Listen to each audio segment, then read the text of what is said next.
ito naman guys, panoorin natin si John Hebron Ikal. Song guys, Faithfully. Malabas na yung ugat to.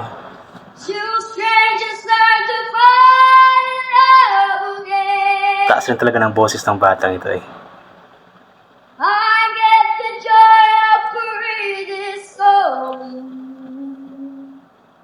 Oh, you stand by me. I'm forever Lord.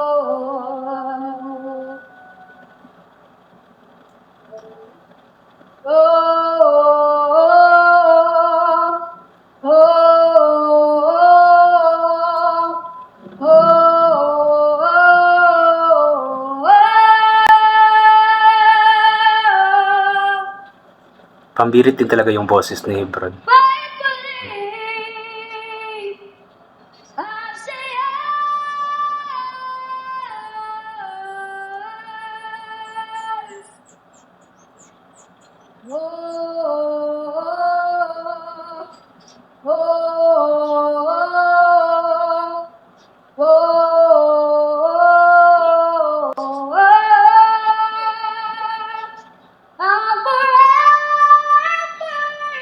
Grabe.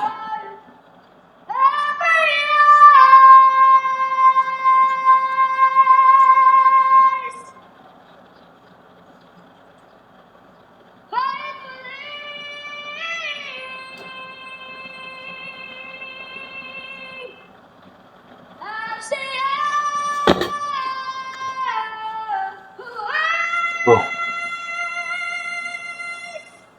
Ibinirit pa lalo. Grabe. Grabe ka Hebron. So yun nga po ay si John Hebron Ikal. Isa nga din po sa grand finalist ng The Voice Kids Season 6 sa GMA 7. So yung boses talaga ni Hebron is talagang pambirit. Alam mo yung dahil sa galing niyang bumirit is lumalabas na nga po yung mga ugat niya sa leeg dahil nga po sa kanyang pagbirit. Pero talagang nakokontrol niya ang kanyang pagbirit.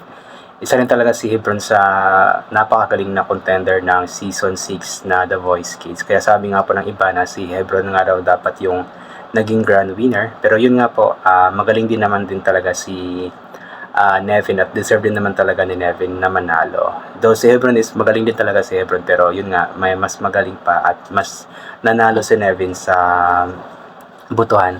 Pero anyway, magaling din talaga itong si Hebron. Paulit-ulit tayo magaling, no? So yun, inulit ko nga po na yung kanyang boses is pambirit.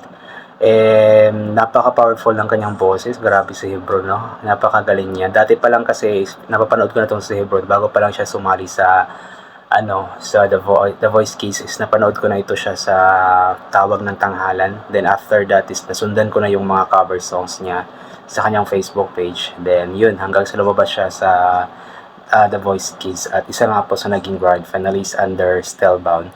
At yun, itong si guys, I mean, para kung gusto nyo po mapanood yung mga cover songs pa, iba pang cover songs ni Hebron para masusubaybayan nyo po yung mga panibagong post niya, panibagong cover songs niya or kung anong ginagawa niya, kasi follow nyo po ang kanyang Facebook page na John Hebron B.E. Cal ba yun? Ilagay ko na lang sa screen.